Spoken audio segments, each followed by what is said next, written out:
What about the ground at Leopardstown? A lot of withdrawals in the Irish Gold Cup. It was a wonderful weekend, the Dublin Racing Festival, but this was a talking point, Susanna, and it was difficult, really difficult for Leopardstown because they had freezing temperatures, which meant it was very difficult for them to water. They weren't forecast the rain. They were forecast rain they didn't get, and in the end, Michael O'Leary and others said, listen, they should have just bunged a load of water on it. I mean, having spent 4 years at Aachen and working with the teams that run the racecourses, everyone is absolutely doing their best. I mean, most clerks probably look at 6 or 7 different weather forecasts, but of course everyone then becomes an expert in weather, having looked at one, or with the value of hindsight. The team at Leopardstown will have done their absolute best, and sometimes you get lucky and sometimes you don't.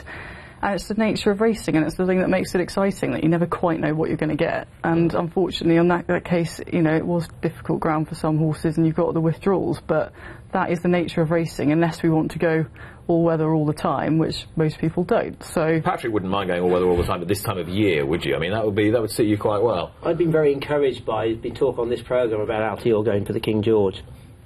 The mile and a half would be too sharp for him, but you know, if he could maybe turn into a cup. Imagine if he snatched third at a Goodwood Cup or something like that. That would be tremendous. And if you had a really good greyhound, you know, you wouldn't confine him to crufts, running through tunnels and jumping over gates and that sort of thing. You'd take him greyhound racing. One day at Cheltenham, I'm going to be lynched now. Well, I think that's the least of your worries, to be honest with you. Barty, who'd be a clerk of the course, frankly? Yeah, I think Lorcombe's an impossible position. You've got middle of winter, freezing temperatures. Suddenly, you don't get the rain. Could you have watered when your forecast has -5, -6? No, I don't think so. It's just one of those things. I think I do not see that there was a rational, logical, possible way round this. So you got a small field for the Irish Gold Cup. A shame. Yeah. Life goes on. A Saturday morning at Leopardstown. It was very, very cold, and was still pretty crispy in the paddock. So I think it would have been very difficult to water. Now going into this.